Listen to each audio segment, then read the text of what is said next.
पिछले क्लास में हमने जानने का प्रयास किया था कि द्विविध उपक्रम यानी दो प्रकार से, मतलब सारी चिकित्सा आयुर्वेद की दो प्रकार से बांट दी जाए। एक तो दवा देनी है और एक दवा नहीं देनी है। एक शोधन करना है, एक सफाई करनी है, और एक तरह से पूरी तरह से क्या करना है, एक का शमन करना है, शमन और शोधन, और दूसरा संतर्पण और अपतर्पण। अपतर्पण का मतलब ये हुआ कि हमें किन्हीं औषधियों के माध्यम से किसी चिकित्सा के द्वारा हम लोग क्या करेंगे, उनको हमारे शरीर में संतर्पण करेंगे। एक मिनट में अभी पूरी फाइल ही निकाल लेता हूँ, फिर उसको रिपीट करते चलते हैं। और ऐसे कैसे ही वो दूसरी फाइल भी आज मैंने शेयर कर दी है प्रधान सर को, तो वो भी अभी वो शेयर कर देंगे आप लोगों को। आप मान लो कोई किसी को डायरेक्टली नहीं दिख पा रही हो इस यहाँ पर स्क्रीन पर, तो आप अपने से भी फोल्डर खोल के देख पाएंगे।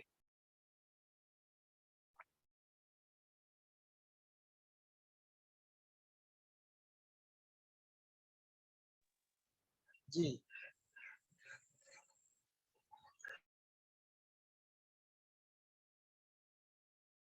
तो हम शेयर कर देते हैं अपनी फाइल को।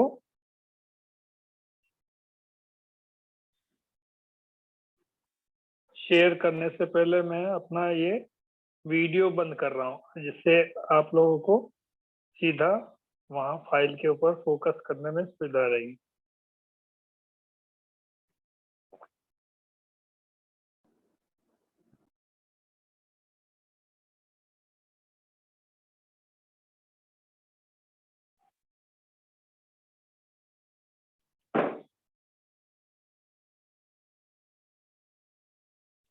तो हमने चर्चा की थी द्विविध उपक्रम।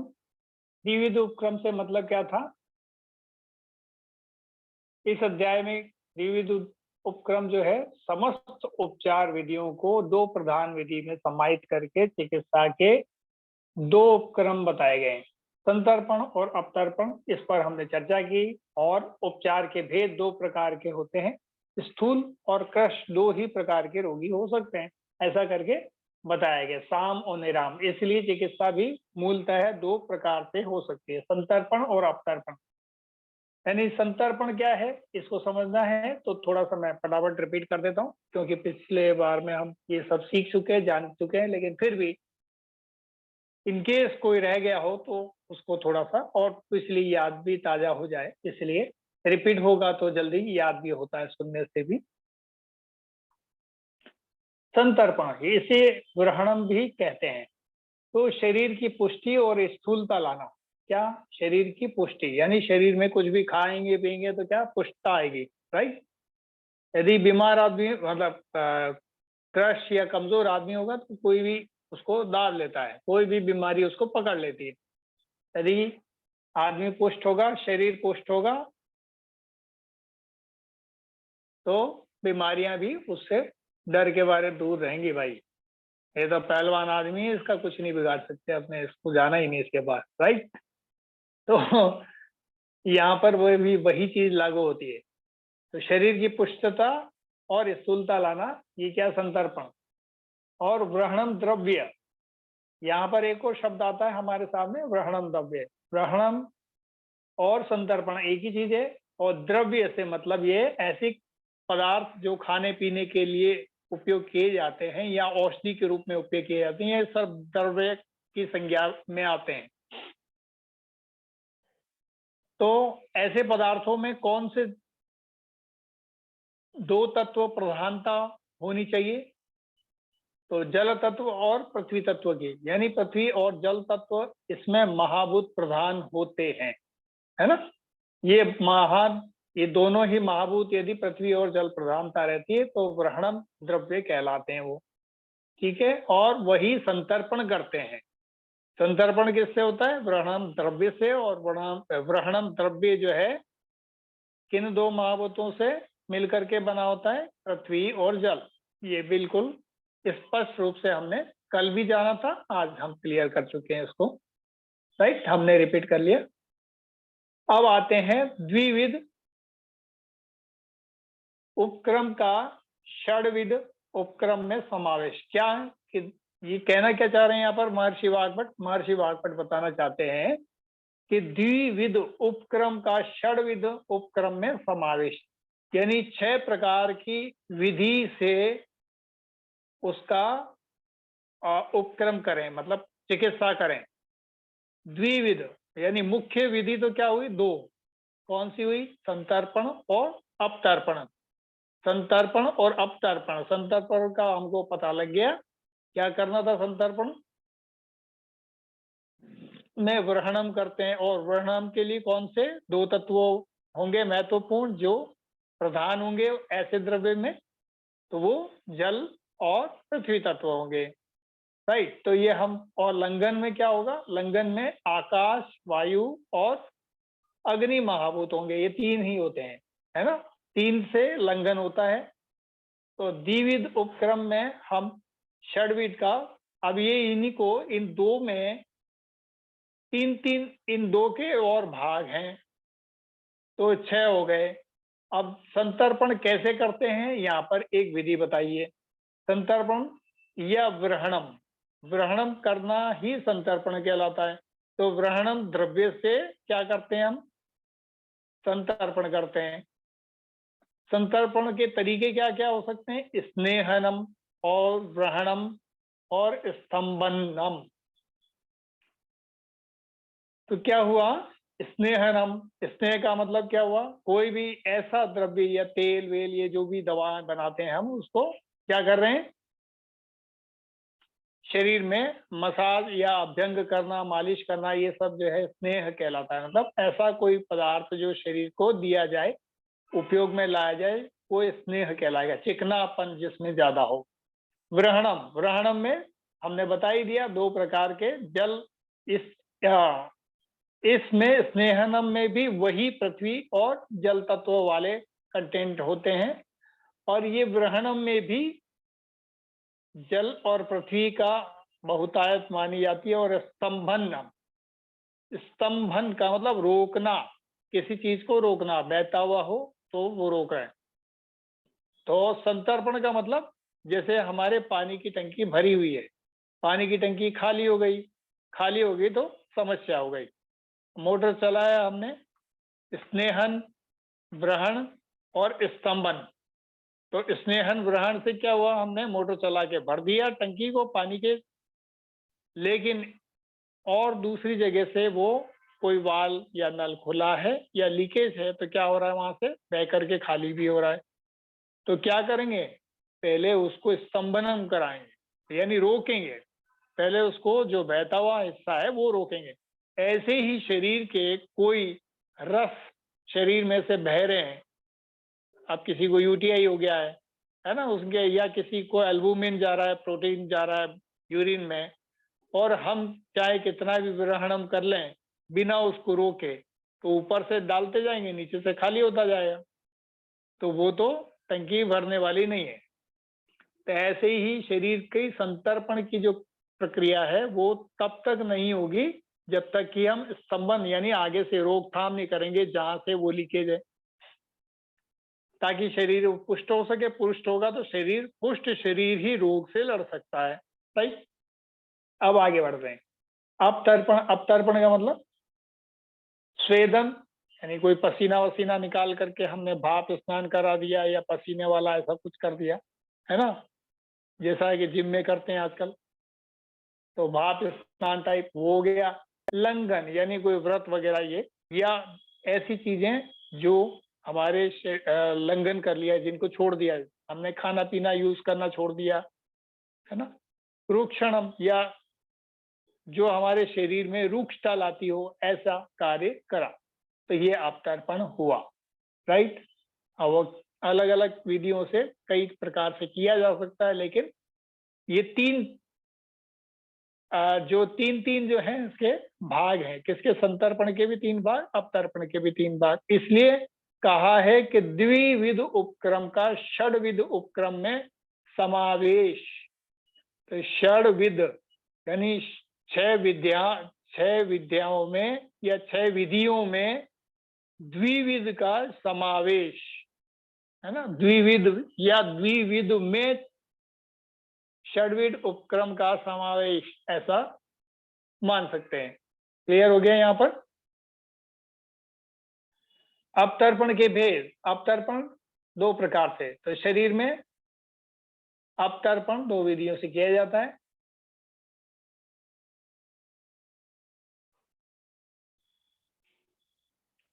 पहला तो शमन विधि और दूसरा शोधन विधि। पहले शमन करेंगे फिर शोधन करेंगे। यानी कोई रोग ऐसा है जो बहुत ज्यादा परेशान नहीं कर रहा है तो वो शमन योग्य है, लेकिन जब रोग ज्यादा बढ़ गया है तो फिर क्या करेंगे, शोधन करेंगे।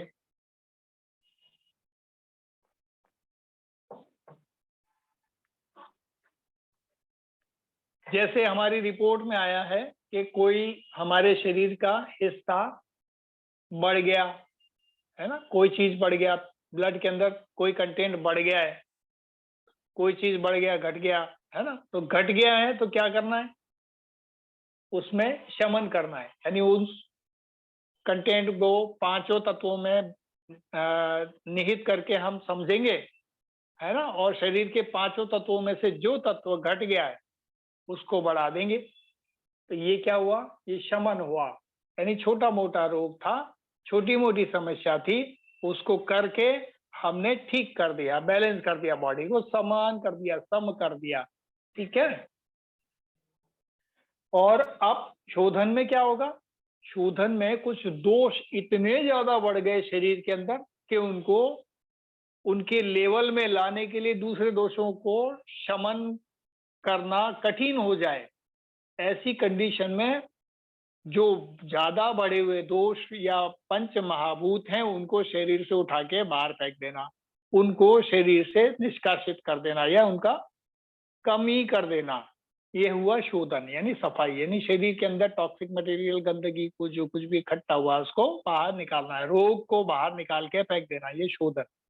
और शमन यानी छोटी मोटी दवाई दे करके उसका शमन कर देना, यानी रोग को दबा देना। दवाई का मतलब ही होता है दबाना, और शोधन का मतलब होता है सफाई करना। तो शोधन ज्यादा अच्छा है बजाय शमन के। अभी हम हमारे वैद्य डॉक्टर जितने भी हैं वो सब शमन करते हैं, शोधन कम होता है, जिसके कारण वो रोग थोड़े दिन में वापस से प्रकट होने लगते हैं। तो यहाँ पे शमन और शोधन 2 चार्ट बने हैं, इस तरफ देखते हैं शमन के नीचे। तो शमन में इन दोनों में यदि पैरेलल अंतर करके देखें तो क्या दिखता है, क्लींजिंग करना पड़ेगा जी सर, क्लींजिंग करना पड़ेगा। क्लींजिंग करना पड़ेगा, राइट राइट, क्लींजिंग करना पड़ेगा। तो एक बार अपन समझ लेते हैं, क्लींजिंग यानी शोधन, इसको हिंदी में अपन शोधन बोलते हैं है ना। और जनरली हम लोग बातचीत भी करते हैं तो हिंदी भाषा में कर रहे हैं, तो उसी से रिलेटेड शब्दों का अपन प्रयोग करते रहते हैं तो लोगों को भी समझ में आता रहेगा भाई ये क्या है। सफाई, शोधन का मतलब सफाई, सफाई करना है, क्लींजिंग करना है ना। तो जैसे जिसको जो भाषा में समझ में आए उसको समझा दीजिए। इसके तो आप लोग एक्सपर्ट हो ही चुके हैं, कोई दिक्कत है ही नहीं। तो वृद्ध दोषों को शरीर से बाहर नहीं करना क्या कहलाता है, शमन कहलाता है। और शोधन क्या है, वृद्ध दोषों को शरीर से बाहर निकालना। कहाँ से बाहर निकालना, जो भी निकटतम स्थान निकालने योग्य हो ऐसी जगह वहां पे उन दोषों को इकट्ठा करना और धक्का मार गए और फिर उनको बाहर फेंक देना। राइट, नाक, कान, गला, जब यहाँ जहां से भी निकालना हो पूरे शरीर में कहीं से भी, तो निकटतम स्रोत जो निकालने का बनता हो वहां उसके आसपास पहले तो उनको इकट्ठा करना, कलेक्ट करना, ये ही शोधन की विधि है। और शमन में क्या करना है, उन दोषों को निकालना नहीं, उनको सम करना है, समान करना। इन दोनों में फर्क है। तो शमन और शोधन का अंतर आपको समझ में आ गया। अब शमन दोषों का उत्क्लेदन यानी बढ़ाना न करें, यहाँ पर क्या दिया है, इसका लक्षण एक और है, तो समान दोषों का उत्क्लेशन बढ़ाना न करें। उत्क्लेशन यानी बढ़ाना या न करें, उत्क्लेशन न करें। मतलब ये हुआ कि समान दोषों का उत्क्लेशन, समान दोष यानी एक जैसे समान दोष हैं, जैसे कफ और पित्त दोनों समान रूप से बढ़ गए, समान रूप से बढ़ गए हैं, तो इनको बढ़ाना बिल्कुल नहीं है। तो जो घट गया है उसको बढ़ाओ। क्या करना, जो घट गया है उसको बढ़ाओ।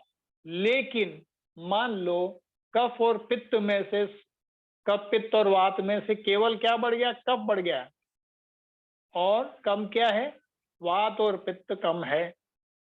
तो वात पित्त कम है, कफ बढ़ा हुआ है, तो कफ को क्या करना पड़ेगा, कम करना पड़ेगा, वहां पे कम करना पड़ेगा, तब वो सम होगा, यानी उनका शमन होगा। राइट। तो कम करने के लिए क्या होगा, ये क्लींजिंग वाला प्रोसेस अपनाना पड़ेगा, शोधन वाला। राइट। तो यहाँ पर यही बताया गया है कि समान दोषों का उत्क्लेशन ना, यानी बढ़ाने का काम ना करें।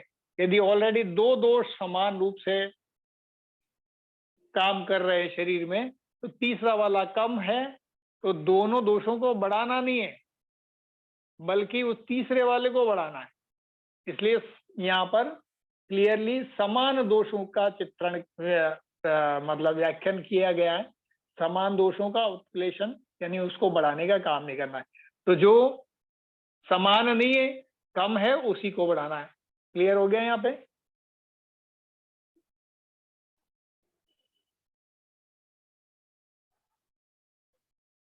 विषम दोषों का सम बनाना, इसमें क्या लक्षण है, विषम दोषों का सम बनाना।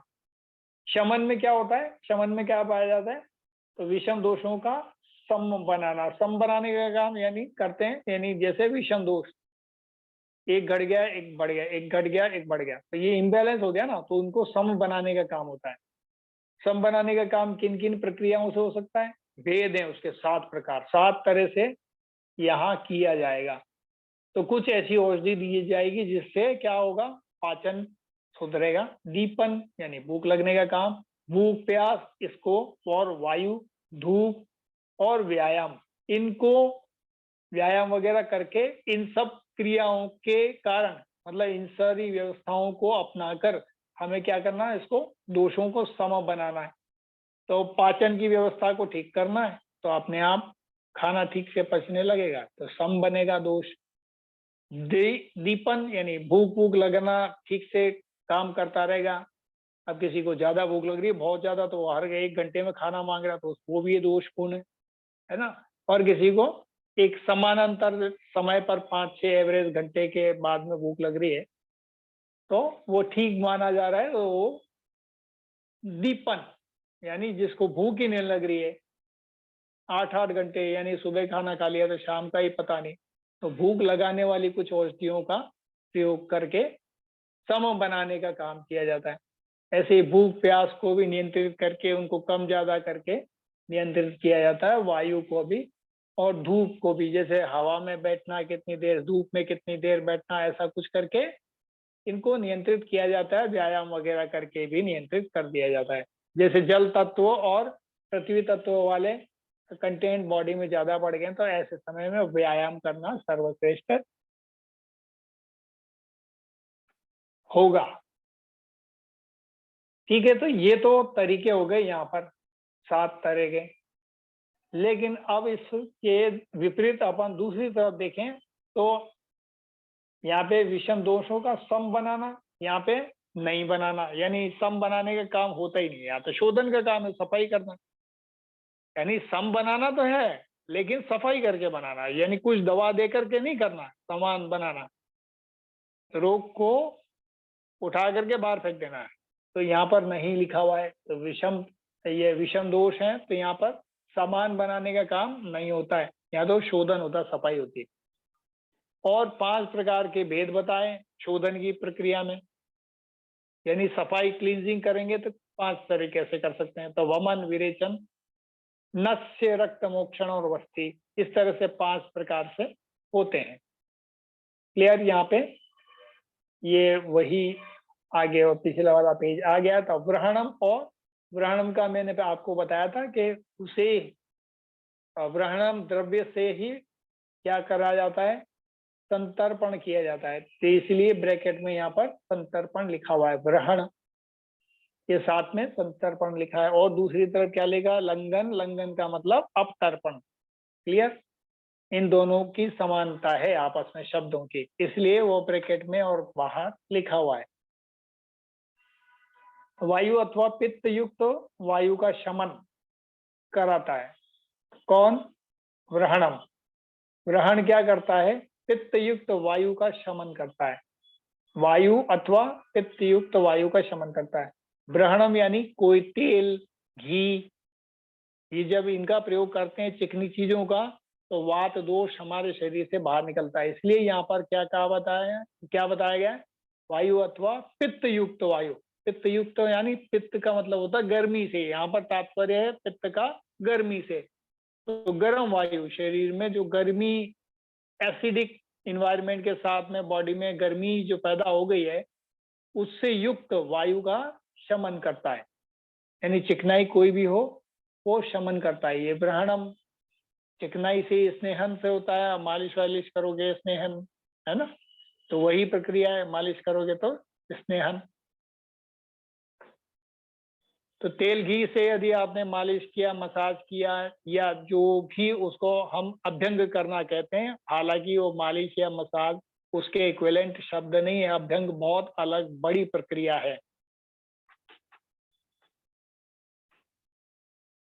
तो उसके समकक्ष से नहीं रखा जा सकता।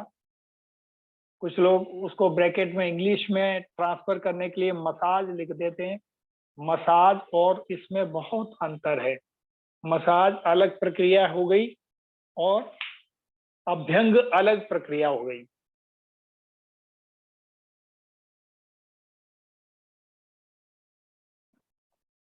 आज सुबह एक पेशेंट आई थी जिनको मैं थेरेपी दे रहा था, तो अभ्यंग कर रहा था। तो वो मुझे पूछने लगी कि मसाज करना इसी को बोलते हैं क्या? मैंने कहा देखो, मसाज करना इसको नहीं बोलते। उनके हस्बैंड भी साथी थे। हमने कहा कि आप लोग इसको घर पे भी कर सकते हो, इस तरह से सीख लो। हमारी तो आदत यही है, सिखा दो, जिससे वो भी बेचारे परेशान ना हो। कोई बाहर से आया, कोई दूर से आया, तो कोशिश रहती है सब लोग सीख जाओ, तो किसी के हाथ पैर जोड़ने नहीं पड़े और हमारा धन भी खर्च ना हो, है ना। भाई कोई करेगा तो अपनी फीस तो लेगा। अब कोई नहीं कर सकता है तो जो हमारे जो सिखाए हुए लोग हैं उनके पास जा करके उनके सेंटर पे वो व्यवस्था बन जाएगी। ये सारी प्रक्रिया चल सकती है, राइट। तो लंघन यानी अपतर्पण, यानी यहाँ पर क्या हो रहा है, वायु का प्रकोप करता है। वायु का प्रकोप बढ़ेगा। लंघन, लंघन का मतलब व्रत करना, ऐसा कुछ करना, उपवास, है ना, ये सारी चीजें। तो खाना वाना छोड़ेगा तो क्या होगा, उससे वात बढ़ेगा शरीर में। व्रत करने से वात बढ़ता है, इसका आप ध्यान रखिएगा। तो ये अपतर्पण का ही हिस्सा है। यदि आप व्रत करते हैं तो इससे क्या बढ़ता है, वात बढ़ जाता है शरीर में। ठीक है, तो ये क्या है, अपतर्पण का ही हिस्सा। अब और इसको और गहराई पे नंबर 2 पॉइंट को समझते हैं। तो सदैव शरीर में शमन कार्य करते हैं। तो ये व्रहण क्या करता है, व्रहण और लंघन का अंतर यहाँ दे रखा है। तो ये शरीर में व्रहण क्या कर रहा है, हमेशा शमन का कार्य करता है। शरीर में शमन, व्रहण से हम क्या कर सकते हैं, शमन कर सकते हैं रोगों का, लेकिन शोधन तो नहीं कर सकते ना, बिल्कुल नहीं कर सकते। तो ये क्या करता है, हमेशा शमन का कार्य करता है। और शोधन किससे करते हैं, सदैव शरीर में शोधन कर्म करता है। कौन करता है, संतर्पण या लंघन। क्लियर हो गया। हाँ, अब एक समस्या और आती है। लोग ये समझते हैं जी शोधन कर दो किसी का भी, तो जो भी आता है बंदा उसको अब शमन के योग्य है या शोधन के योग्य है तो जानते नहीं है, क्योंकि हमने सीखा ही नहीं है। पंचकर्मा बस कहीं से देख लिया और शुरू कर दिया। तो अब क्या होता है, पंचकर्मा में लोग पकड़ा बंदे को, उठा के उसका शोधन चालू कर दिया। अरे भाई, वो शोधन के लिए है ही नहीं पेशेंट, उसकी आवश्यकता शमन है।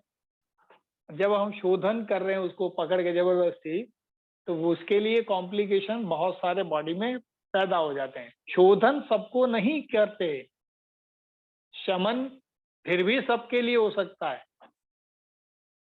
ये अलग बात है, मान लो कोई शोधनीय व्यक्ति है, शोधन योग्य व्यक्ति है, उसको शमन कर दिया जाएगा तो फिर भी वो ठीक तो होगा, लेकिन इतना ठीक नहीं होगा जितना कि वो शमन वाली प्रक्रिया के, ये शोधन की प्रक्रिया पहले अपना के फिर बाद में शमन अपनाने से ठीक होगा, राइट।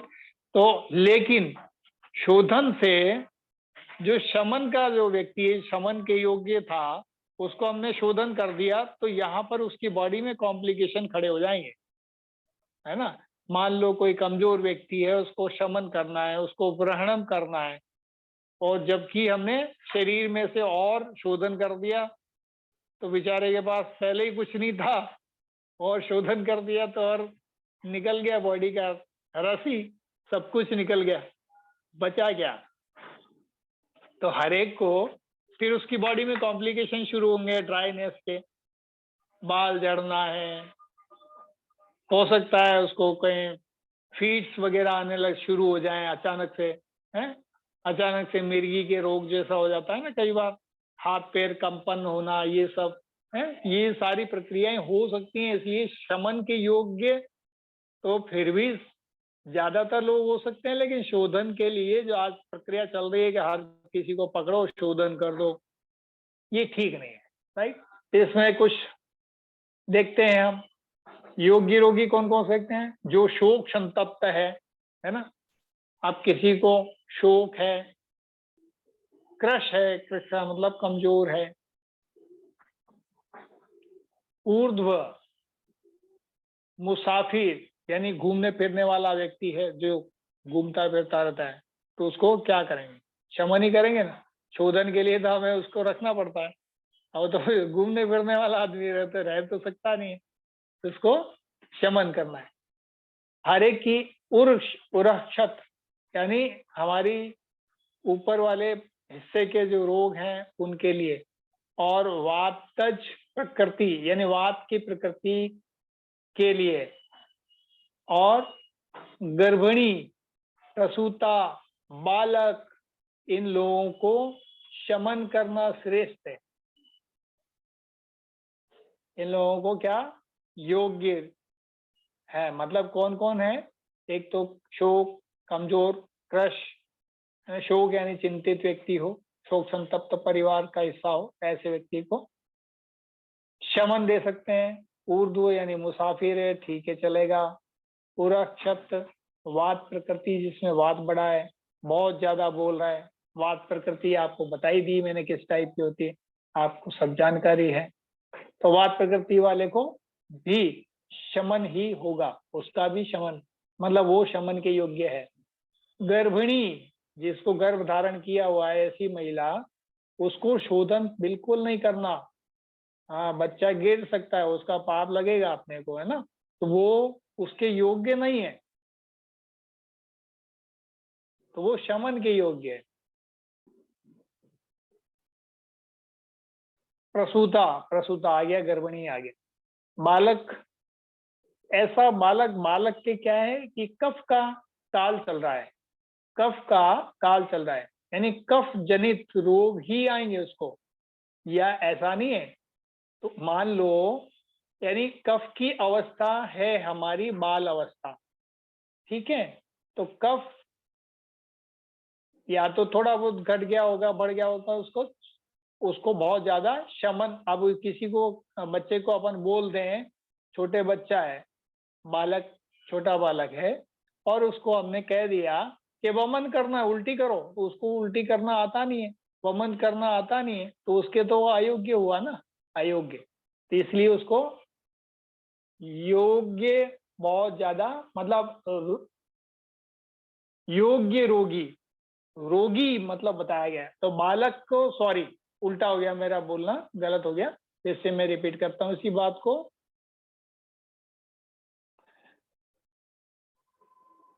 योग्य रोगी यानी शमन के लिए योग्य कौन कौन से हैं? शोक, क्रश, उध्व,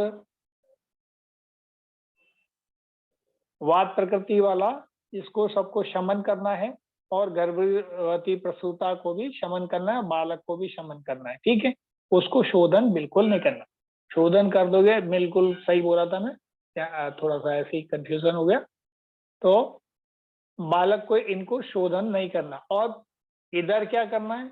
शोधन वाले कौन कौन है?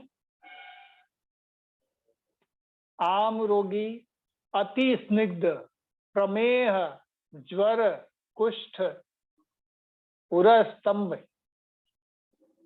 और विद्रधि, विसर्ग, प्लीहा रोगी, शिर, कंठ, नेत्र रोगी, इस तरह से बताया हुआ। यानी जैसे शोधन किस किस का करना है?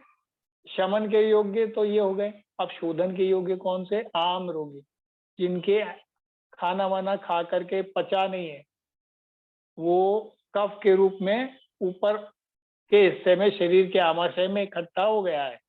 अब ये कहीं इधर उधर जाएगा कफ और रोग पैदा करेगा। इससे बढ़िया क्या करो, उसको वमन करा के, उल्टी करा के, वहां का जमे हुए कफ को, वहां की जमी हुई गंदगी को उठा के बाहर फेंक दो, है ना। तो उसका निकटस्थ रूट क्या हुआ? वमन। वमन, उसको शरीर से बाहर निकाल के फेंक दो। यानी कौन किसकी योग्य है, ये समझना बहुत जरूरी है। ये थोड़ा सा लोगों के लिए कठिन लगता है, और कठिन है नहीं, इसको आसानी से आप जान सकते हैं, समझ सकते हैं। अति स्निग्ध, जिसमें शरीर में चिकनाई ज्यादा है या फैटी है, उसको। प्रमेय, प्रमेय में भी वही होता है, शरीर में चीनी वीनी जमा होने के कारण, या मिठास के कण जो है वहाँ जमा, शुगर ज्यादा होने के कारण, उसकी सफाई कर दो तो वो ठीक रहता है। ज्वर, अगर ज्वर के अंदर भी गंदगी हो गई है तो उसके लिए भी। कुल मिला के ये जो लिस्ट दे रखी है रोगियों की, इसमें आप क्या कर सकते हैं? शोधन कर सकते हैं।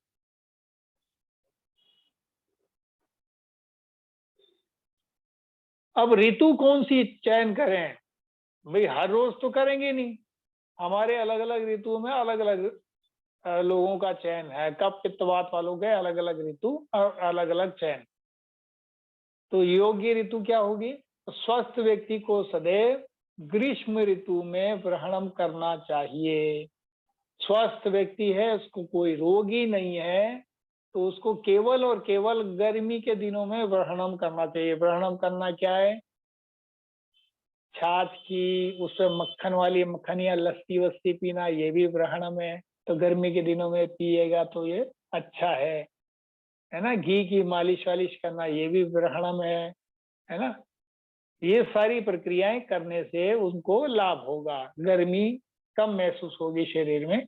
तो इसलिए यहाँ पर ग्रीष्म ऋतु बोला गया है। यानी स्वस्थ व्यक्ति है तो उसको ये वाला गर्मी के ऋतु में ही ग्रहणम करना चाहिए। और दूसरी तरफ देखें तो स्वस्थ व्यक्ति को सदैव शिशिर ऋतु में लंघन करना चाहिए। लंघन कब करना? यानी व्रत करना, उपवास करना, ये सब कब करना है? तो स्वस्थ व्यक्ति को सदैव शिशिर ऋतु में लंघन करना चाहिए। ये हमारे सारे दिशा निर्देश दिए हुए, कब क्या करना चाहिए ऋतुओं के हिसाब से। ऋतुचर्या में आपको पढ़ा ही चुका। व्रणहित के लक्षण देखिए। व्रणहित के लक्षण, जो जिसको ग्रहणम मतलब हो रहा है, जिसको ग्रहणम हो रहा है, उसके लिए लक्षण क्या हो सकते हैं? बल, पुष्टि प्राप्त होती है। इससे क्या लक्षण प्राप्त होते हैं? बल, पुष्टि प्राप्त होती है। यानी आप जैसे छाछ वाछ, मक्खन या छाछ, लस्सी वस्सी पिलाएंगे, वो शरीर में जाएगी, पचेगी, तो शरीर को क्या देगी? पुष्टि देगी, ऊर्जा देगी, बलवान बनाएगी, हैं। और लड्डू वड्डू खा लिया तो ये भी क्या है? ग्रहणम ही है। या घी या तेल और बढ़िया सी मालिश वालिश कर दिया तो ये क्या है, ग्रहणम है, यानी बॉडी के अंदर जाने वाली चीज, प्रवेश करने वाली, ये सब क्या है, ग्रहणम है। ये ग्रहणम जो है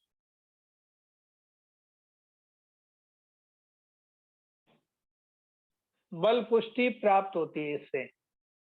और शोधन में क्या, शोधन के लक्षण क्या होते हैं?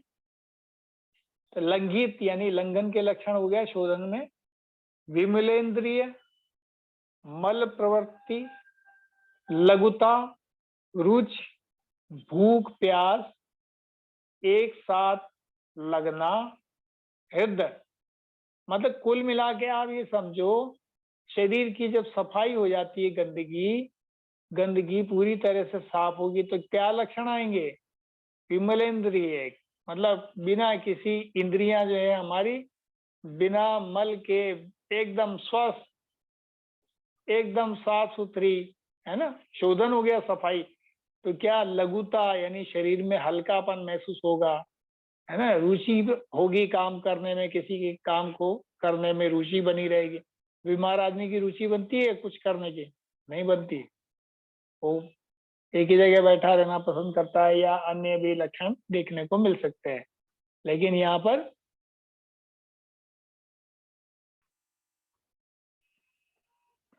उसको लघुता रहेगी, और भूख प्यास एक साथ लगना, ये सब आराम से, मतलब सारा पूरा जो चक्र है उसका जीवन का या दिनचर्या का चक्र है वो पूरा आराम से चल रहा है, उसी में कोई डिस्टरबेंस नहीं है। तो ये है लंघित के लक्षण।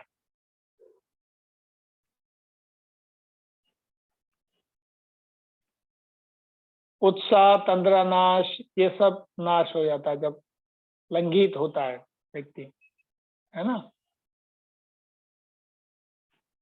तो ग्रहणम द्रव्य सर्वोत्तम क्या है? मांस, दूध, घी, चीनी, मधुर, स्निग्ध, वस्ती, नींद। वस्ती का मतलब अभी प्राणायाम, ये अभी हम पंचकर्मा शुरू करेंगे बुधवार से, उसमें वस्ती जानेंगे, वस्ती, अनुवासन वस्ती। और ये, हाँ, एक चीज मैं बता दूं, वस्ती जो है हम सोचते हैं वस्ती क्या है, ग्रहणम में आएगा, संतर्पण में आएगा, या अपतर्पण में आएगा? तो कुछ लोग कह देंगे साहब वस्ती और ये जो पंचकर्मा है ये तो सब शोधन का विषय है। तो शोधन का विषय है, लेकिन फिर भी बताऊं, अनुवासन वस्ती, वस्ती का एक प्रकार है अनुवासन वस्ती, उसमें शोधन करने के बाद में कुछ औषधीय द्रव्य हमारे एनस के थ्रू वहां पर चढ़ा दिया जाता है, बड़ी आंत के अंदर जहाँ मलाशय होता है बॉडी का, वहां पे चढ़ा दिया जाता है। वो ऑयल होता है, 40 ml हो सकता है, 40 से 100 ml तक का वहां पर इंजेक्ट करके चढ़ा दिया जाता है। ये सब सीखेंगे अपन अभी बाद में धीरे धीरे करके, पंचकर्मा का प्रैक्टिकल भी करेंगे, थ्योरी भी सीखेंगे। उससे क्या होता है शरीर के अंदर, अब कुछ लोगों को ऊपर से कफ हो रहा है, ऊपर की समस्या है, आंखों की रोशनी उशनी गड़बड़ है ना, बाल झड़ रहे हैं, ये जो ऑयल है हमने दिया कहाँ है? ये दिया है एनस से, लेकिन इसका असर कहाँ दिखेगा? ऊपर वाले भाग में। आपको बहुत गजब का असर देखने को मिलता है, दमा अस्थमा में भी पैदा कर जाता है। ऑल बॉडी के अंदर जो खुश्की होती है उसको दूर करने में ये सहायक होता है। तो अनुवासन वस्ती एक इस प्रकार का है। वस्ती में तो हम शोधन में तो शोधन करते हैं, बॉडी में से सब कुछ बाहर निकाल लेते गंदगी, लेकिन गंदगी निकालने के पश्चात वस्ती का जो दूसरा प्रकार है अनुवासन वस्ती, उसमें दवा को अंदर पहुंचा दिया जाता है, यानी वो ग्रहणम का काम करती है। तो ये इसको हम ग्रहणम मान सकते हैं या संतर्पण मान सकते हैं। मान लो कभी ये आ जाए दिमाग में भी ये ग्रहणम है या ये संतर्पण है, दोनों में अंतर कैसे करें? तो अनुवासन वस्ती केवल ग्रहणम है, संतर्पण नहीं है। ठीक है। लंघन के द्रव्य क्या हो सकते हैं? कुलथ, जौ, मूंग, मधु का शरबत, तक्र, मस्तु, ये सब अरिष्ट और रात्रि जागरण, चिंता करना, शोधन कर्म आदि का, आदि ये श्रेष्ठ है ना। लंघन में देखिए चिंता करना भी यहाँ पर बताया गया है, लंघन में आते हैं ये सब। चिंता क्यों करना? चिंता करेगा तो उसमें थोड़ा सा क्षीणता आएगी ना शरीर में, जो बढ़ गया है वो थोड़ा घटेगा, है ना। तो चिंता चित्ता समान है, ऐसे कहा जाता है। तो कुछ न कुछ तो बर्न करेगा उसका।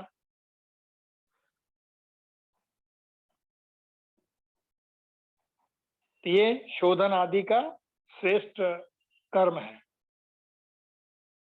कुल्थ का दाल वगैरह ये इसका सेवन करना, ये भी जो जो भी क्या कर रहा है, जो भी लंघन में सहयोग कर रहा है।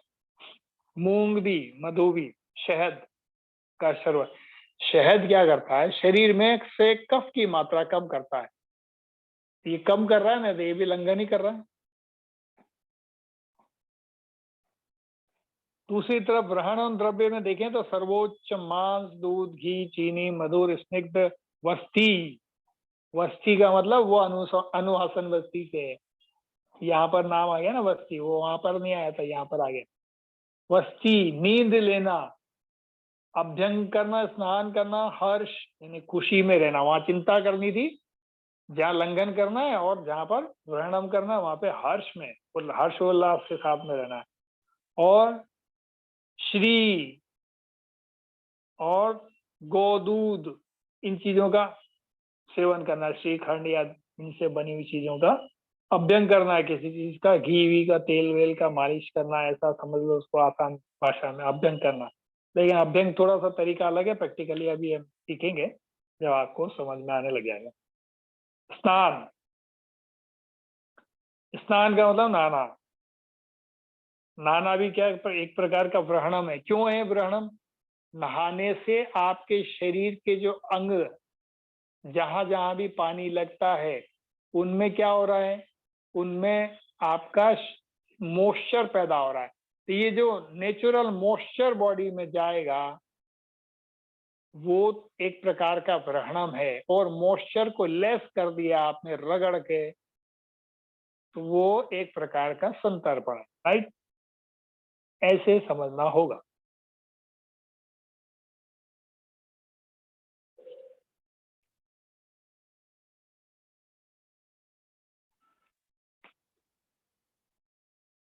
अब क्या होता है कि कुछ लंघन से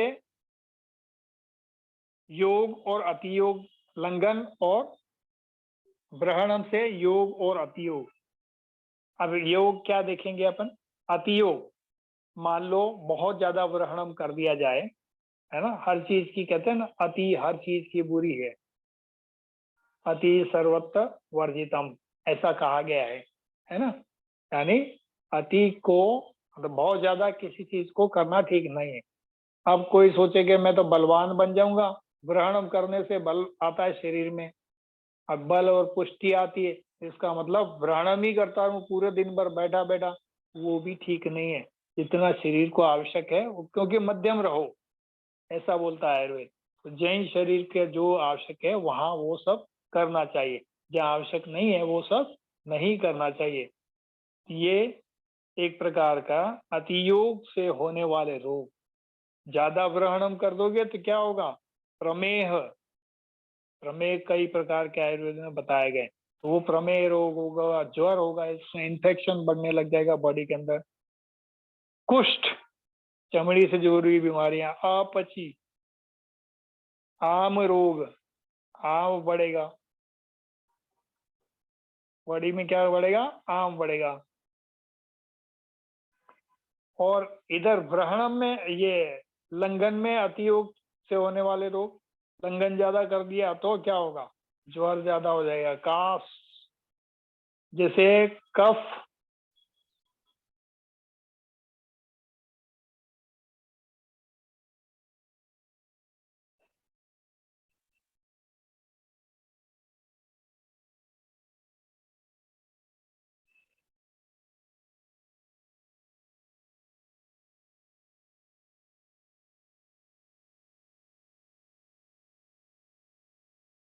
हेलो, हाँ शायद आवाज आ रही सर आ आवाज रही है। बंद हो गई।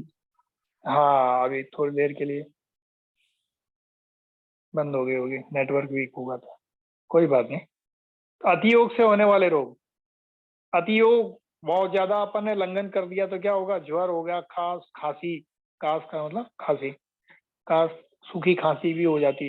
हाँ, ये लंघन से है ना, सूखी खांसी बहुत ज्यादा होती।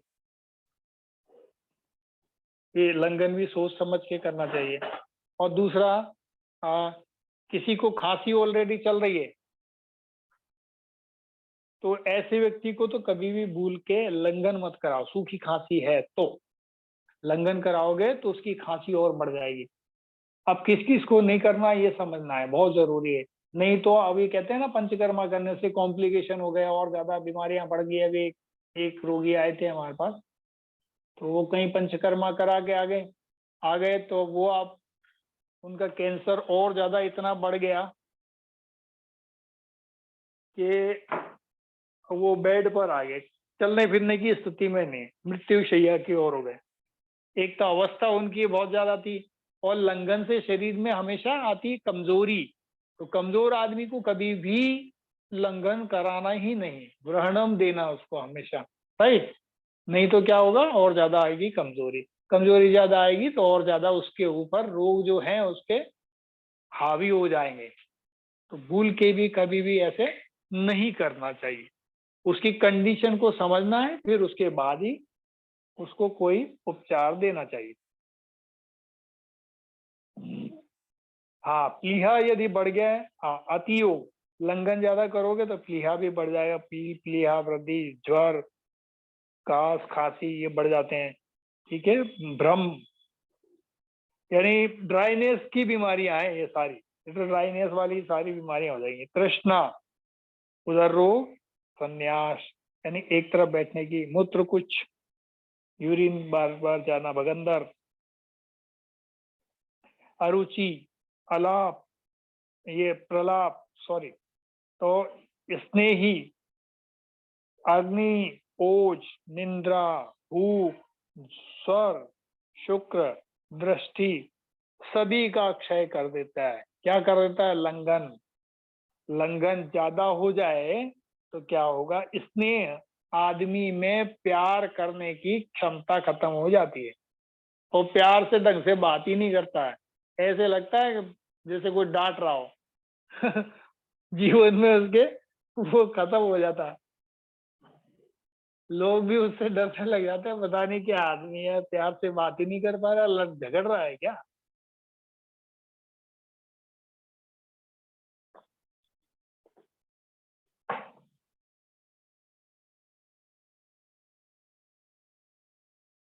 अग्नि, शरीर में जलन वगैरह होना ये सब बढ़ सकता है। ये उसके बहुत ज्यादा यदि लंघन कराओगे तो ये सब हो जाएगा। ओज, ओज का नाश हो जाएगा। निंद्रा, नींद वींद का भी नाश हो जाएगा, नींद गायब हो जाएगी। भूख, भूख नहीं लगेगी। ज्वर, बुखार बढ़ सकता है। शुक्र, दृष्टि, आंखों की रोशनी गड़बड़ हो जाती, सभी का क्षय हो जाता है। ठीक है, ये सब यहाँ पर आपको बता दिया गया। और क्या है, वस्ती, त्रिक, पार्श्व, हृदय, सभी में पीड़ा, ये कुल मिला के ये सारी सब के सब जो लिस्ट दे रखी, ये प्रॉब्लम शुरू हो जाती है। वमन है, उल्टी आना, ग्लानी है, पर अस्थि में भेदन, मतलब अस्थि यानी हड्डियां, हड्डियों में भेदन, भेदन का मतलब ऐसा लगना जैसे हड्डी टूट गई है, दो हिस्सों में डिवाइड हो रही है, या टूट ही जाती कई बार, है ना। तो कई ऐसी परिस्थितियों में, तो इसलिए ये सारे रोग होने लगे। मल मूत्र का अवरोध, मल भी रुक जाता है, मूत्र भी रुकने लगता है। ग्रहणी, आईबीएस जैसी प्रॉब्लम। ग्रहणी, देखिए, ग्रहणी कई प्रकार की हैं, लेकिन आईबीएस से एक ही, ठीक है, इरिटेबल बाउल सिंड्रोम। तो ये जो है आईबीएस, थोड़ा सा ग्रहणी नहीं कह सकते इसको, लेकिन उसके समकक्ष कुछ बोल सकते हैं, राइट। सीधे तौर पे हम इसको ग्रहणी नहीं बोल सकते।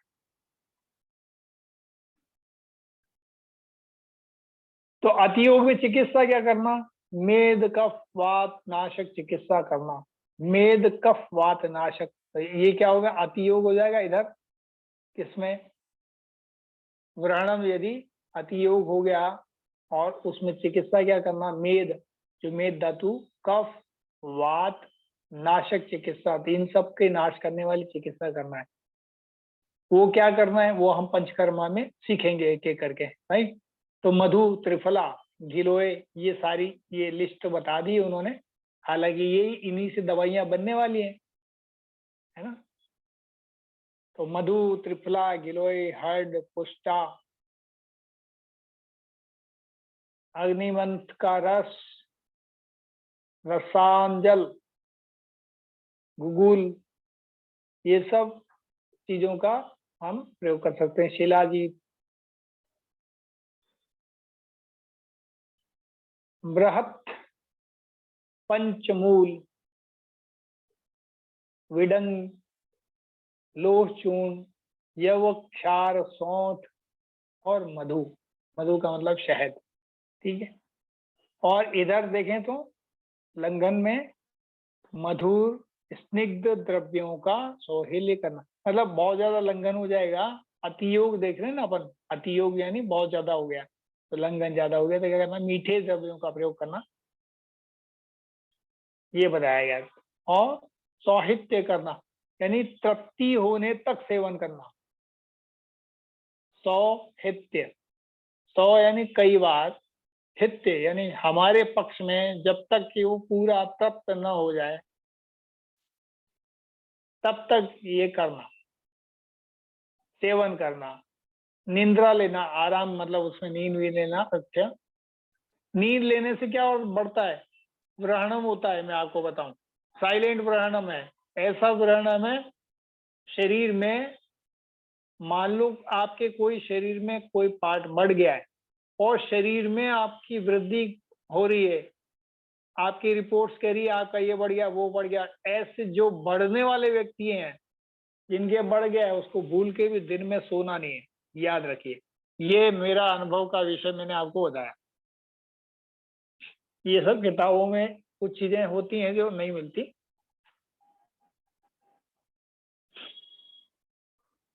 जैसे पथरी हो गया किसी को, अब किसी को नाक की हड्डी बढ़ गई, आप दिन में सोओगे तो ये रोग और ज्यादा बढ़ जाएगा। नहीं सोओगे ना, आप देखना ये शरीर अपने आप उसको धीरे धीरे नॉर्मल करता चला जाएगा, एकदम नॉर्मल करता चला जाएगा। तो धीरे धीरे सब चीजें ठीक हो जाएंगी, समय लगेगा लेकिन हो जाएगा, राइट। तो इसको समझना जरूरी है। तो निंद्रा लेने का भी यहाँ पर बताया गया, बिल्कुल साफ साफ क्लियर है। विडंग, लोहचूर्ण, यवक्षार, सौंठ, मधु। हाँ जी, डीप स्लीप ना, डीप स्लीप, सर जी। डीप स्लीप के भी कई प्रकार हैं, आगे कोशिश करूंगा मैं थोड़ा समय लेकर के। सोने का तरीका वो भी हम डिस्कस करेंगे धीरे धीरे। और कल अभी याद आ गया है तो कल वो आ रहा है, कल 9 बजे से हमारा शुरू हो जाएगा चंद्र का काल, और परसों तक रहेगा, मतलब कल सुबह से शुरू होगा।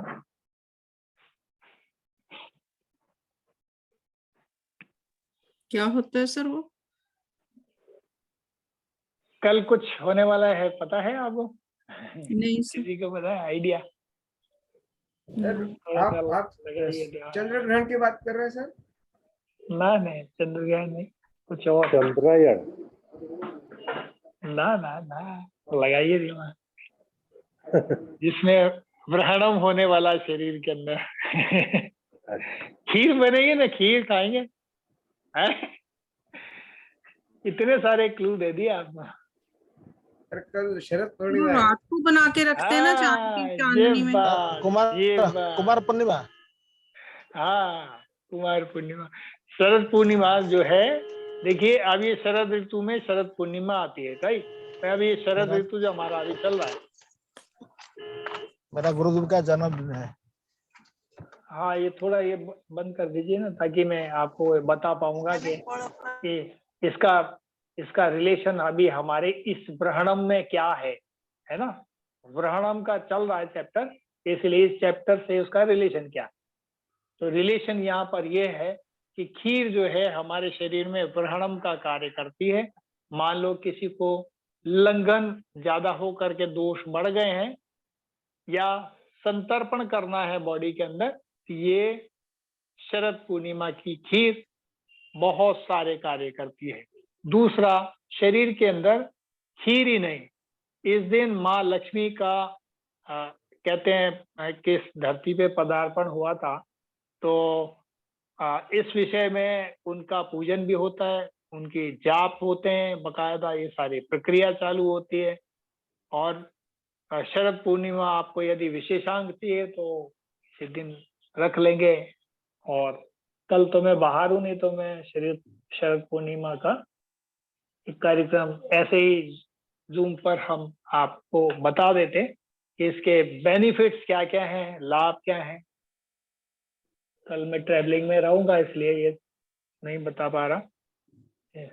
सर ऐसे तो ही बता दो कि खीर बना के अंदर भी रख सकते हैं कि चांद की चांदनी में ही रखनी है? चांद की चांदनी में रखने से आपके शरीर के अंदर जो चंद्रमा की रेज हैं वो अंदर आती है खीर के रास्ते, खीर के साथ में वो आपको आपका शरीर में ग्रहणम करते हैं। ये बंद कर लीजिए ना प्लीज, आवाज आ रही है।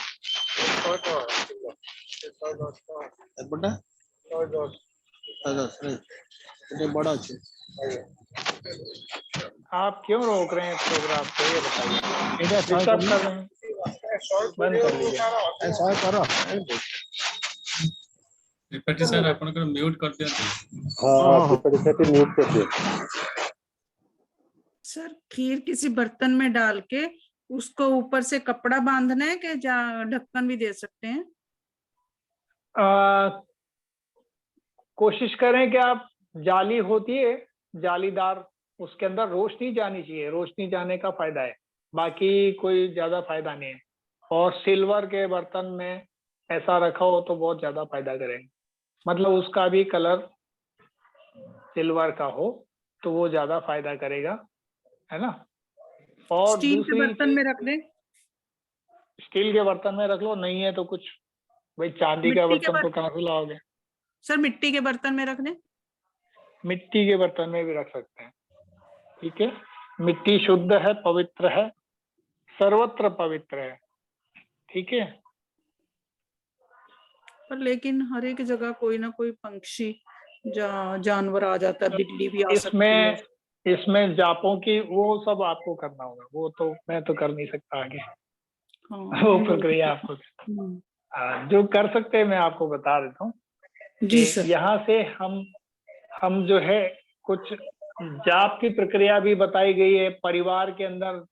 हाँ, ये उस दिन क्या कोनों से बच के रहना है, तो मकान के जो कोने हैं ना अपने चार दीवारी, ये सब नेगेटिव एरिया है।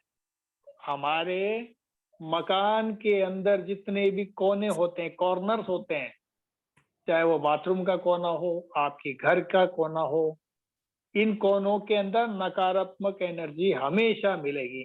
आपको यदि सकारात्मक ऊर्जा में रहना है तो आपको कोशिश करें कि इन कॉर्नर से दूर रहना चाहिए। इसी दिन के आमतौर इसी दिन नहीं, और 12 महीना। इसलिए पहले के मकान जो थे हमारे, कोने ऐसे सपाट बनते ही नहीं थे। अब आजकल फ्लैट और ये अंग्रेजी पद्धति आ गई है, इसलिए हमारे यहाँ पर ये आयताकार मकान बनते हैं। हमारे वृत्ताकार मकान होते थे हमेशा। पुराने राजाओं के जमाने में देख लो, वहां जाओगे तो वहां कोने कब मिलते हैं महलों में, गोलाकार रास्ते भी, उनके गलियां भी, या फिर जेड शेप में होते हैं, जिससे एनर्जी नेगेटिव ट्रांसफर हो सके टकरा करके। ये विज्ञान का एक बड़ा अद्भुत चमत्कार है। अब इतने गहराई में अब आज का विज्ञान जा रहा है और फिर वो इस पर चर्चा भी कर रहे हैं कि वाकई भारतीय पद्धतियां सुटेबल फॉर हेल्थ, ऐसा मानते हैं। Health and wealth also. अच्छा, अगर सीमेंटेड मकान हो तो वो कॉर्नर में गोलाई दे देनी चाहिए? हाँ दे दीजिए, गोलाई दे दीजिए। ओके। आपको मैं एग्जाम्पल बता देता हूँ। आप बाथरूम में जाओ, बाथरूम में के अंदर एक जैसे ही अपन कोने के अंदर एक मग्गा उठाओ, पानी को फेंको, पानी को फेंकोगे तो यदि वो कॉर्नर चौकोर होगा तो पानी उछल जाएगा। उछल क्यों जाएगा? वो जल है। जल तो एकदम कहते हैं ना, अरे यार इस व्यक्ति का तो पानी जैसा स्वभाव है, तो फिर वो उछल क्यों गया? क्योंकि वहां पे नकारात्मकता चीज है। हमारे हिसाब से वो नकारात्मक हम एनर्जी मान रहे हैं वहां पर। और साइंस क्या बोल रहा है? वहां सरफेस टेंशन बढ़ जा रहा है। तो जहां सरफेस टेंशन बढ़ जा रहा है वहां वो हमारे शरीर के लिए नकारात्मक है। ये रिसर्च बोलता है ना। इसलिए आप पानी, अब जैसे बाथरूम का वो एरिया गोल कर दो और वहां पानी गोल फेंकोगे तो वो पानी उछलेगा नहीं, फिर आपको गोल घूमता हुआ दिखाई देगा। घूम घूम करके वो नाली में जाएगा। वो आपके ऊपर छींटे नहीं मारेगा, फिर उछल के आपके ऊपर नहीं आएगा, है ना। ये नकारात्मक एनर्जी से वो भी पानी भी बचना चाहता, सोचो। तो हम तो क्या चीज है। चलिए आगे बढ़ते हैं।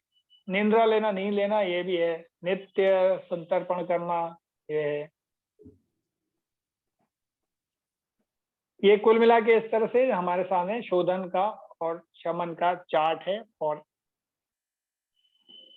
ये हम क्लियर कर चुके हैं। और अतियोग में चिकित्सा ये अभी हमने देख चुके हैं, है ना। तो ये लगभग हमारा ये वाला तो हो गया पेज कंप्लीट। अब हम इसको करेंगे बंद। और एक और नया प्रधान सर को मैंने भेज दिया है, उनके पास में उस वो वाला आपको वो शेयर कर देंगे।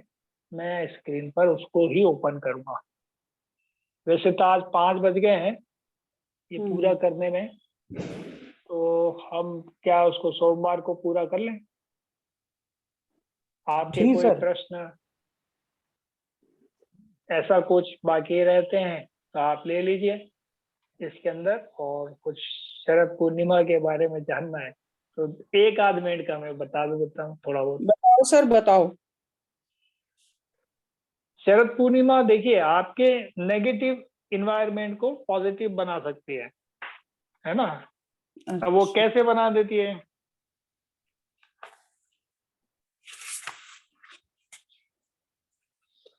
एक मिनट, सोचा तो था इसके ऊपर पूरा आर्टिकल लिख करके डाल देंगे।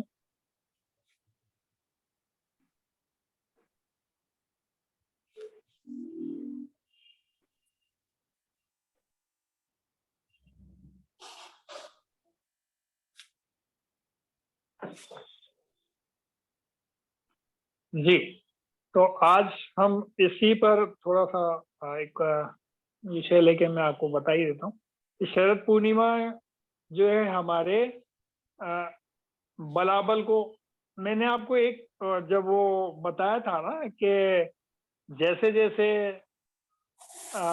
हमारा सूर्य जो है, सूर्य का बल जैसे जैसे कम होता है दक्षिणायन में जा रहा होता है, उत्तरायण दक्षिणायन का बताया था ना। तो जहां सूर्य बल कम होगा वहीं मानव के या पृथ्वी पर जितने भी विचरित करने वाले जीव जंतु हैं उनका सबका बलाबल बढ़ जाएगा। उनका बलाबल बढ़ेगा तो निश्चित तौर पे चंद्रमा का भी बल बढ़ेगा। इसलिए चंद्रमा से बल लेना मानव ने सीख लिया। इसलिए उसने देखा मानव ने कि हम क्या करना है कि कुछ खीर यानी चंद्रमा की चीजों को ले लो। चंद्रमा की क्या चीज है? चावल है, दूध है, उन्हीं सब चीजों को बनाओ और उसी की रेज उसमें कलेक्ट करो।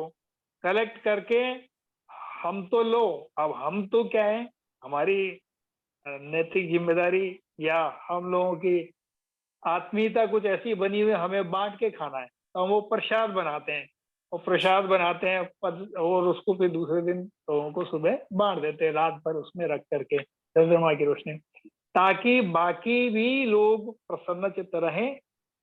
हम पड़ोसियों को भी बांटते हैं उसको, आजू बाजू लोगों को ज्यादा से ज्यादा लोगों को बनाते हैं और ज्यादा से ज्यादा लोगों को खिलाते हैं। क्यों खिलाते हैं? इससे नेचर में थोड़ी सी शुद्धता आएगी। ग्रहणता बढ़ने से पड़ोसी का भी नेचर शांत होगा, है ना। नेचर में उग्रता जो आ रही है ना, वो शांत होगा। पड़ोसी नेचर में शांत होगा तो अपन भी शांत रहेंगे, हम मिलजुल के आराम से तो रह पाएंगे। इससे क्या होगा, मंगल ग्रह अच्छा होगा। पड़ोसी हमारा मंगल ग्रह है, भाई हमारा मंगल ग्रह है हमारी जन्म पत्रियों में, है ना। तो ये सारी चीजें बड़ा सोचा समझा विज्ञान है। ऐसा नहीं है कि कुछ भी गढ़ दिया हो।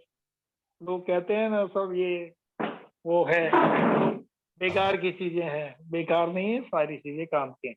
तो आप भी शरद पूर्णिमा की आप सबको बधाई। आप मिल करके मनाइए और एक दूसरे को खीर खिलाइए, एक दूसरे का मन और चित्त प्रसन्न करिए, जिससे आप लोग एक दूसरे के साथ हिल मिल के व्यवहार पूर्ण तरीके से, मानवीय व्यवहार पूर्ण तरीके से रह पाए।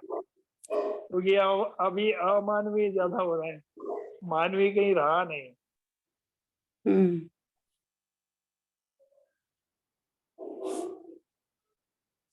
हमारे हेल्प इंडिया के लोग तो ज्यादा समझ गए मानवीय अमानवीय कहाँ क्या चल रहा है। सर ये कितने घंटे रखनी चाहिए, कितने बजे बना के रख देनी चाहिए? जितना ज्यादा रखेंगे उतना ज्यादा उसमें रेज जाएगी तो ज्यादा उतना ही उसका प्रभाव शरीर पर। डायरेक्शन भी है, किसी डायरेक्शन में रखनी चाहिए? डायरेक्शन कोई विशेष नहीं होता, बस जिस उससे रेज उसमें जाना चाहिए। ओके, है ना। और कोई हमारे साथी जिनका कोई प्रश्न है तो हम ले लेते हैं।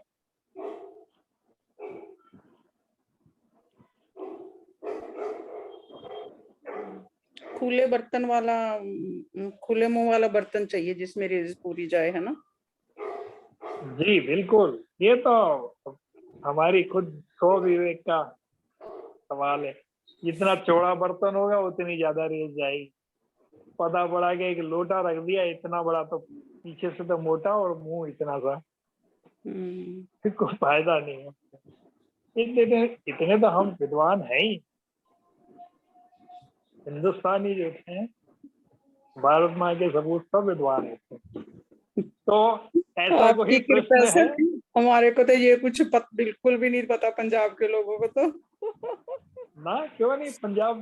पंजाब में तो गुरुजनों के सारे जो ग्रंथ हैं वो जो रचित हुए हैं सब गुरुजनों ने वहीं से तो रचित किए हैं। एक सर वो भी बताओ, एक ना ग्रुप में डाला हुआ था, कोई बुक है वो कौन सी है, मैं पढ़ी है, वो पढ़नी चाहिए, शास्त्री है कोई। हम जो है हमारे गुरुजनों से जितना दूर हो गए ना, इसीलिए हम अंग्रेजी पढ़ गए। गलती तो हमने की है, तो गुरुजनों का कोई दोष नहीं है। नहीं, गुरुजनों का दोष नहीं, मतलब इतनी पॉपुलर नहीं है ये चीजें। संत महात्मा बताते हैं, मुझे मालूम है, गुरुद्वारा साहब हम जाते थे, वहां मिलती थी। जी, अभी एक प्रश्न भी है हमारे सामने, तो देवव्रत जी वर्मा जी प्रश्न करना चाहते हैं, तो स्वागत है वर्मा जी। गुरु जी नमस्ते जी, प्रणाम। ये जो शरद पूर्णिमा में जो खीर हम रखते हैं चंद्रमा के रश्मि में, पता नहीं कहाँ है। सुनाई देता है गुरु जी? आपकी एक तो आवाज बहुत कम आ रही है और आपका चित्र भी नहीं दिख रहा। मैं तो वीडियो चालू किया है। वीडियो चालू पे है गुरु जी। मेरे यहाँ क्या सुनाई देता है? बारिश। शरद पूर्णिमा से कल को है ना? आवाज आ रही। हाँ हाँ कल 9 बजे गुरु जी, जो शरद पूर्णिमा में जो खीर करते हैं और चंद्रमा के रश्मि में रखते हैं, इसमें डेंगू नहीं होता है। ओके। क्या? एक संत ने बताए थे, शरद पूर्णिमा में जब चावल के हम खीर करते हैं और चंद्रमा के रश्मि में ले करके लेते हैं, हम खाते हैं, इसमें डेंगू कभी नहीं होगा।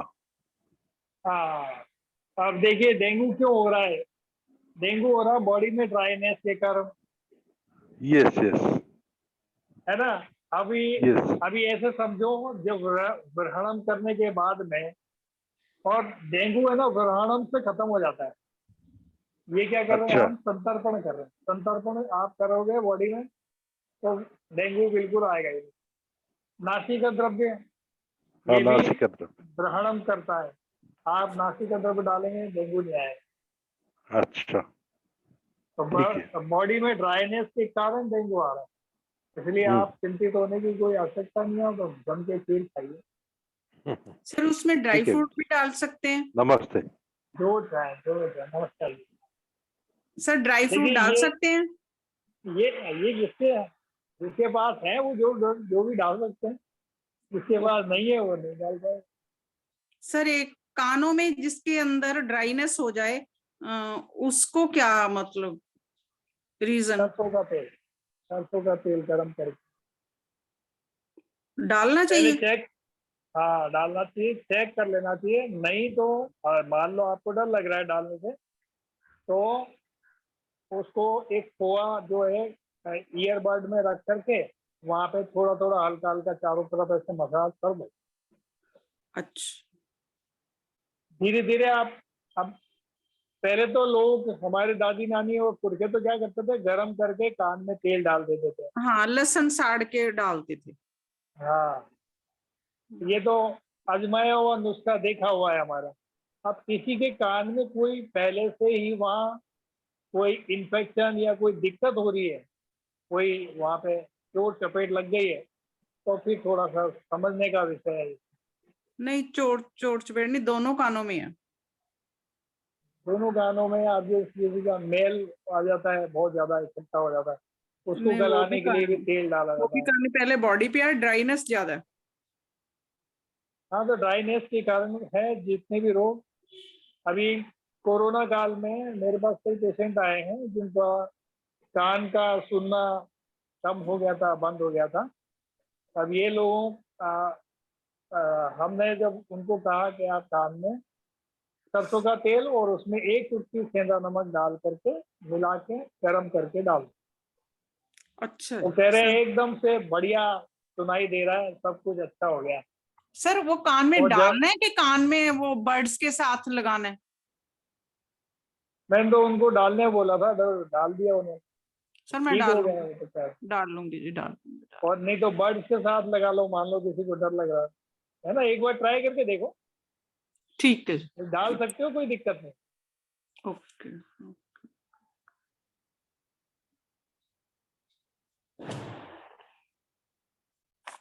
और कोई हैंड्रेस नहीं है?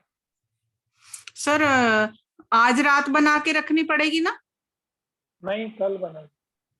कल बनानी, परसों खानी है? ओके। हाँ, कल 9 बजे से शरद पूर्णिमा शुरू होगा और परसों तक उसका वो नक्षत्र का असर रहेगा, तो कल रात को खीर रखी जाएगी, परसों का खाने का रहेगा। अच्छा, कितने बजे खा सकते हैं वो समय? कभी भी खाइए, तो सुबह 6 प्रसाद बजे है भी ले भगवान। सकते, 6-7 बजे ले सकते? आराम से भी। ठीक है सर, जरूर बनाएंगे।